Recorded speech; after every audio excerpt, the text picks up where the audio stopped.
organism has moved to the terrestrial habitat, so they'll have less water available to them as compared to the aquatic habitat or the lifestyle. So since they have less water available, so they'll try to conserve the water of their body. So that is why they produce lesser toxic nitrogenous waste. Now mammals and terrestrial amphibians, marine fishes excrete urea as their nitrogenous waste. And since they excrete out urea, we call them as ureotelic. Ammonia produced by metabolism, this gets converted into urea in the liver of these animals, and then it is released into the blood, which is filtered and excreted out by the kidneys.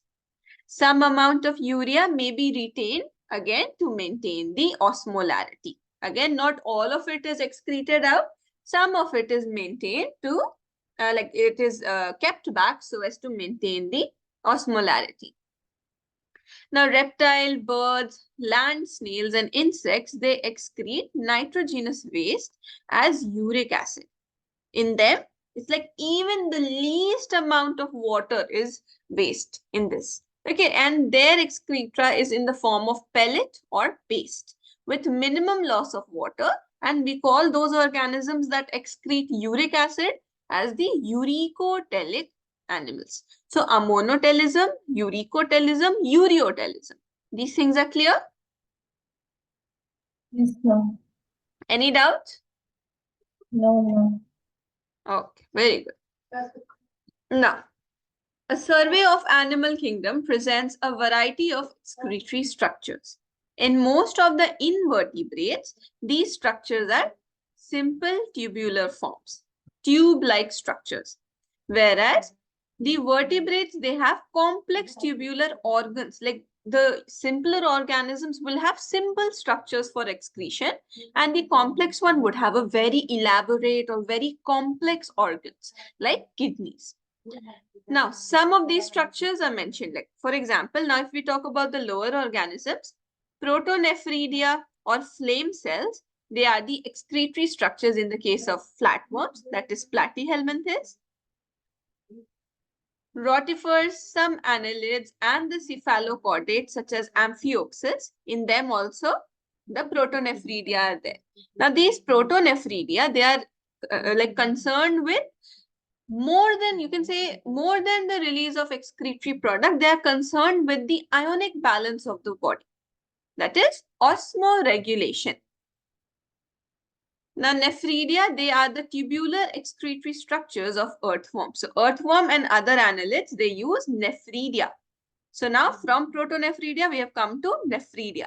So, nephridia help to remove nitrogenous waste and maintain a fluid and ionic balance in the body. Then Malpighian tubules, these are the excretory structures of the insects.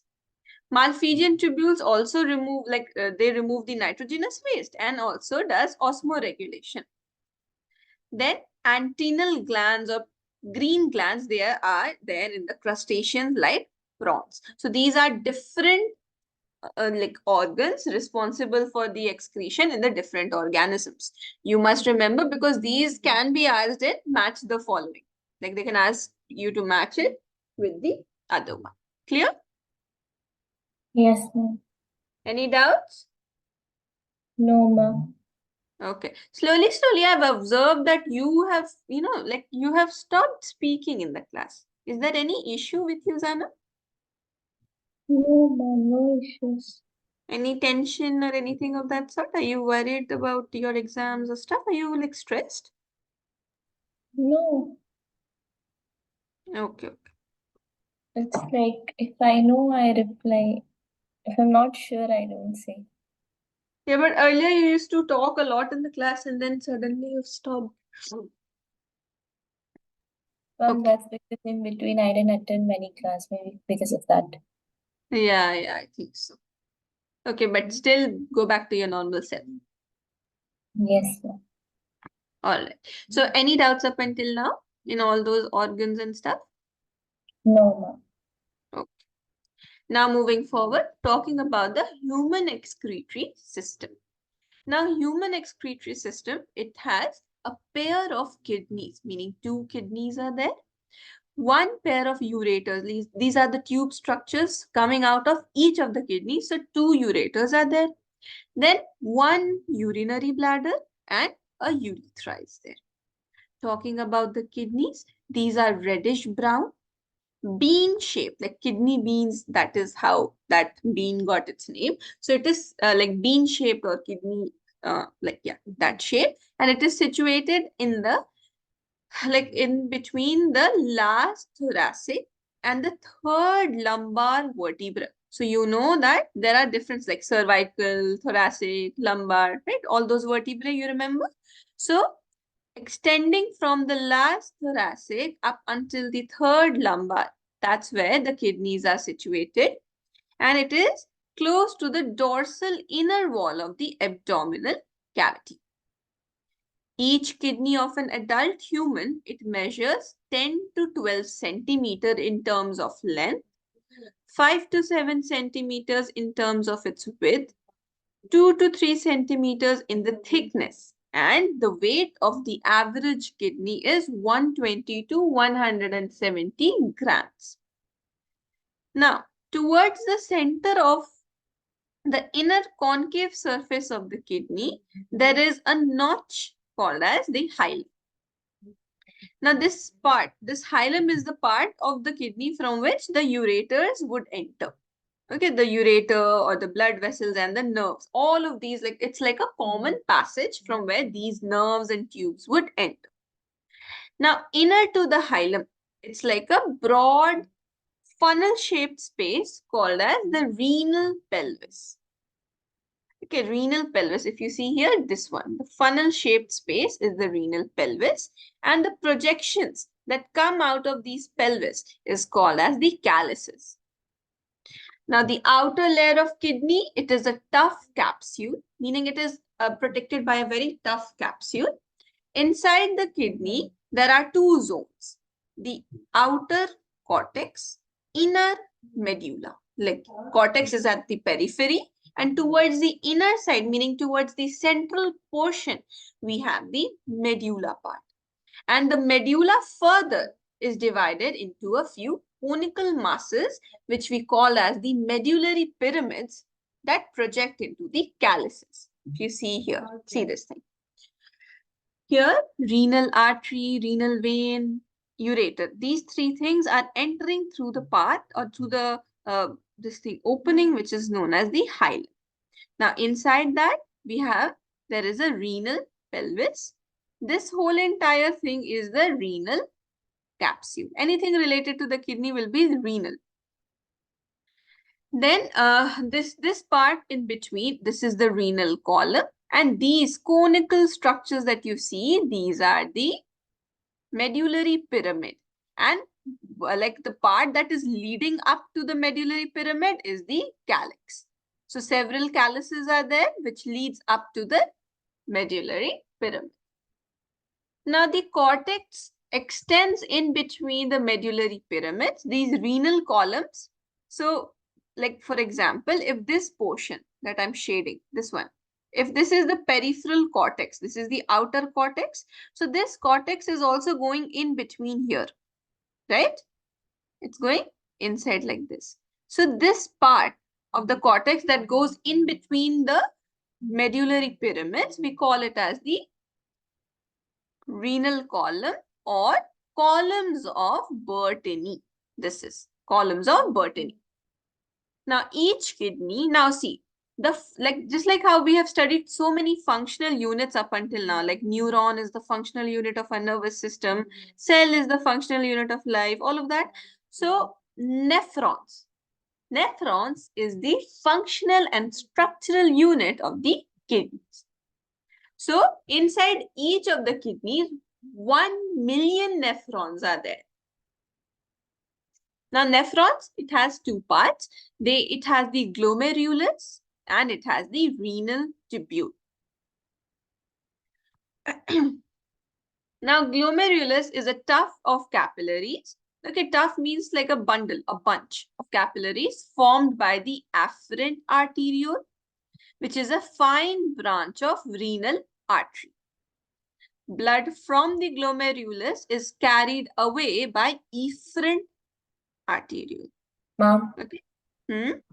where is the afferent arteriole found? It is found in the glomerulus part, like inside each of the nephrons. See, this is the structure. This, do you see the glomerulus they have labeled here? This part. So this Yes. glomerulus, it is actually formed by the afferent arteriole. So afferent arteriole is there forming the glomerulus. So what they are saying here, that the blood will be brought to the glomerulus by the afferent arteriole, and from the glomerulus it will be taken away by the efferent arteriole. Okay. Yes. Now the renal tubule begins with a double-walled cup-like structure which is called as the Bowman's capsule. So this part, this cup-shaped structure which contains the glomerulus inside, is called as the Bowman's capsule, and the glomerulus plus this Bowman's capsule, it is called as the Malpighian body or renal corpuscle. Okay, these two together. Separately, that is glomerulus, and this cup-shaped structure was the Bowman's capsule. But when you add the glomerulus along with the Bowman's capsule, you get the Malpighian body. And Malpighian body is also called as the renal corpuscle. Now, from the glomerulus, if you see all of these structures, these ones, these are all tubes. Okay, tubes or tubules. Now, starting from, like, continuing from the glomerulus, this initial tubule that you see here, it is the proximal convoluted tubule, PCT. Then, furthermore, starting, like, continuing from the PCT, there is this Henle's loop, which, like, this part, when it is going down, okay, this is called as the descending limb of loop of Henle, and then it will ascend upwards like this. It will move up. So this is ascending limb of loop of Henle. So this part, this loop or hairpin-like structure, it's called as the Henle's loop. Now this Henle's loop will continue and form the DCT, that is distal convoluted tubule. Lastly, like same way, like this is just one part of like internal structure of a nephron. Same way, there are many other nephrons like connected like this. Many. Okay. So the DCT of several nephrons, they open together into this long tubule, which is called as the collecting duct. Is this structure clear to you? Yes, ma'am. All right. Now see, each of these tubules have a specific function that they perform. Okay. Now, like I said, a hairpin shape, Henle's loop, is the next part of the tubule after the PCT. And then this has ascending limb and descending limb. Now, the ascending limb continues as another highly coiled tubular region, which is called as the distal convoluted tubule, the DCT.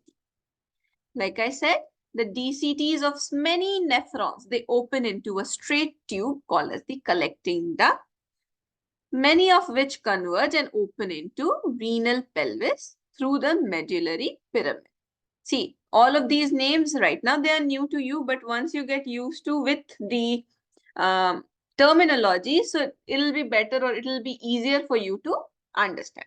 Clear? Yes, ma'am. Okay, just 1 second.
Alright, so now moving forward, the Marphigian corpuscle, the PCT and the DCT of the nephron, they are situated in the cortical region of the kidney, meaning in the cortex part. Whereas the loop of Henle, it goes into the medulla. Okay, and see, because depending upon the length of the loop of Henle, there are two types of nephrons. One in which the loop of Henle is too short, meaning it will just slightly dip into the medulla. So we call them as the cortical nephrons. And the ones in which the loop of Henle is very long, like for example, this is for the cortical nephron, the loop of Henle. And for some, the loop of Henle will be really long. So this one will be called as the cortical nephron. The reason why? Because it is still present in the cortex region. It's not dipping a lot into the medulla, just slightly. But this one will dip a lot into the medulla part. So we don't call it as the cortical nephron. Rather, we call them as the juxtamedullary nephron. So two types of nephrons are there. Okay. One is the cortical nephron and the other is the juxtamedullary nephron. Is it clear? Ma'am, juxtamedullary nephron and JGA are same? No, that is juxtaglomerular apparatus. This is a nephron. Yes, ma'am. That is a different thing. That is associated with the release of vasopressin hormones. But this one is the nephron. Okay, we are talking about inside the kidney. Yes, ma'am. Now, the efferent arteriole, which emerges from the glomerulus, forms a fine capillary network around the renal tubule. See this thing.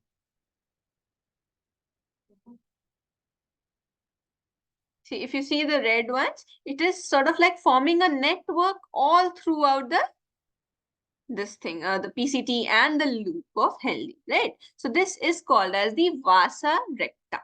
Okay, it forms sort of like a network parallel to it.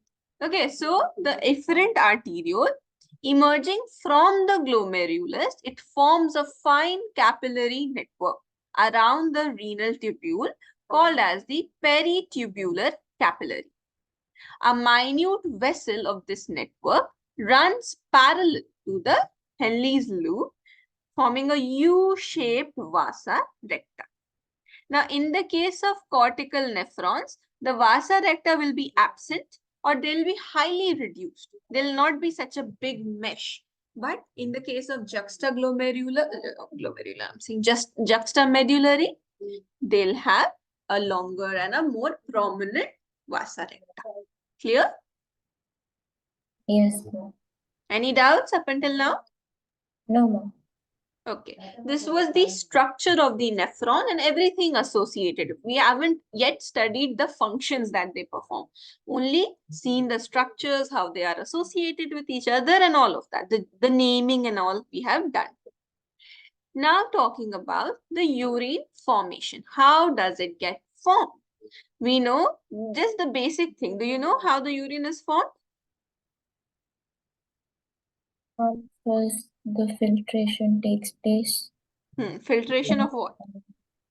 Filtration of the water and all. No. Filtration of blood. Always remember. Okay. That is why I was asking this. The filtration of blood leads to the formation of urine. Okay.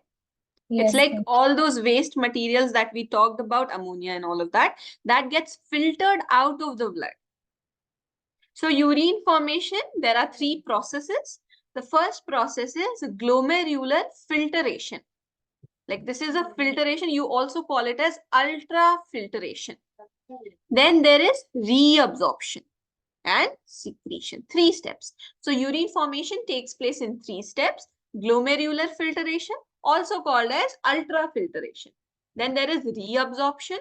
And lastly, there is secretion. And each of these parts or each of these steps will be taking place at different parts of the nephron. Not in one place, but at different places. Talking about the first step in urine formation is the filtration of blood.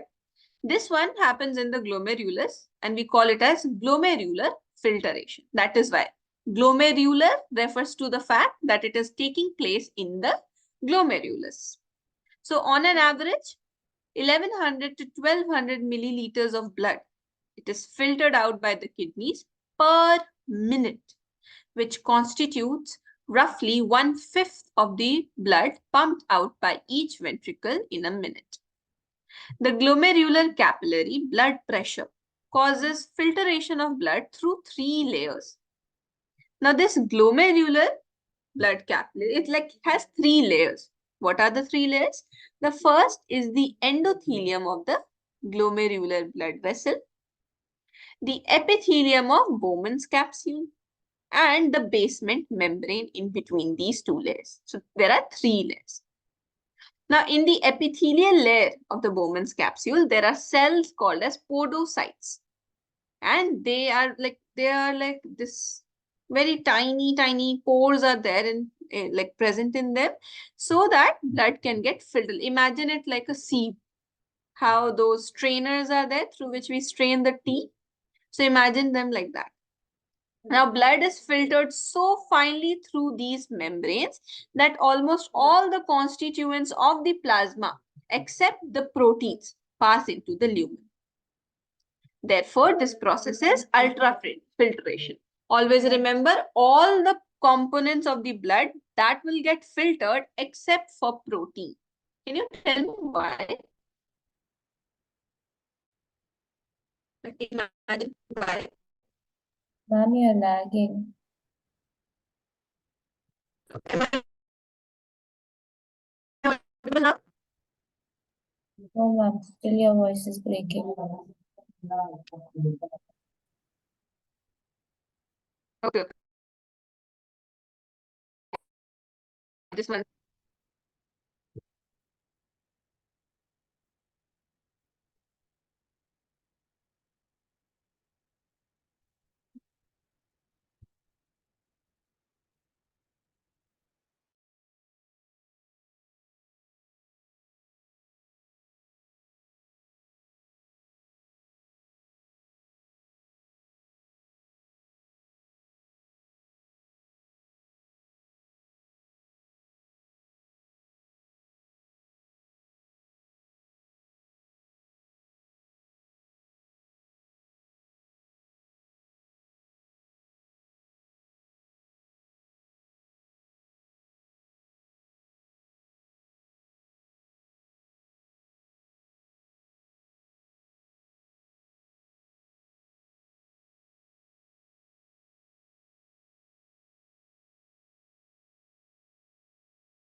Am I audible, Zainab? Yes, ma'am. Okay, I'm sorry I got disconnected. All right, so we were talking about the formation of urine. So in that, firstly, we had discussed the glomerular filtration. That is the process in which the blood gets filtered. Now, my question was, why not the proteins are passing through it? Why all the things are passing through it, but not the proteins? That was my question. Ma'am, because proteins are larger in size and the space between which the constituents pass are smaller in size. Very good. Exactly. Exactly. Proteins are very big in size and the spaces are very small. The slits are very tiny. That is why proteins are not able to pass to the lumen of the Bowman's capsule. Now, the second step. Now, before that, the amount of filtrate as in the amount of blood that was being filtered formed by the kidneys per minute is called as the GFR, that is glomerular filtration rate. And in an healthy individual, it is 125 milliliters per minute, that is 180 liters per day. Now, the kidneys, they have built-in mechanism for the regulation of glomerular filtration rate. One such efficient mechanism is carried out by the juxtaglomerular apparatus. Now, this is the one that you were asking me, the JGA, that is juxtaglomerular apparatus. Now, this is a special sensitive region formed by cellular modification in the DCT and the afferent arteriole at the location of their contact. Whenever the GFR falls down, meaning the glomerular filtration rate is falling down, so this activates the juxtaglomerular cells so that it would release the renin, and this will stimulate the glomerular blood flow, and then the GFR would go back to normal. So when does it get activated? When there is a fall in the GFR. Now, the comparison of the volume of filtrate per day, that is 180 liters, but the urine release, that is 1.5 liters. It means that 99% of the filtrate has been reabsorbed. Right? That is why only 1.5 liters of urine are produced and it is released like compared to the 180 liters of the filtrate that was formed initially. So 99% of it gets reabsorbed by the renal tubules. This process is reabsorption. Where does it take place? So in the renal tubules. Renal tubules means PCT, DC or DCT, all of that. Now the tubular epithelial cells in different segments of nephron perform this either by active or passive mechanism. Active is the one that would require ATP. Passive is along the concentration gradient, does not require ATP. Active is against the concentration gradient. For example, the glucose, amino acid, sodium ion, these are reabsorbed actively, whereas the nitrogenous waste, they are absorbed passively. Reabsorption of water also occurs passively in the initial segments of the nephron. This much is clear? Yes, ma'am. All right. Then there is, like during the urine formation, the tubular cells, they secrete substances like hydrogen ions, potassium ions, and ammonia into the filtrate. Now the filtrate that was being, like that was formed, to that certain ions are excreted, like secreted to it. Okay, this is called as the tubular secretion, which is the third step of formation of urine. Why? Because the maintenance of the ionic and acid-base balance of the body fluids. So to maintain the ionic balance or the acid-base balance, the secretion of like selective secretion. It's not that all of it will be secreted. No, selective secretion of it is done. Clear? Yes, ma'am. Hmm. Ma'am, Yes? ma'am, I need to go out for some personal work. Can I leave the class? Right now? Yeah, ma'am. Okay, all right. Okay, Ma'am, I till can. now you've understood everything? Yes, ma'am. I Is it understand. very urgent? Yeah, ma'am. Okay. Okay then. Okay then I'll see you in the next class. Thank you, ma'am. Bye, ma'am. Okay.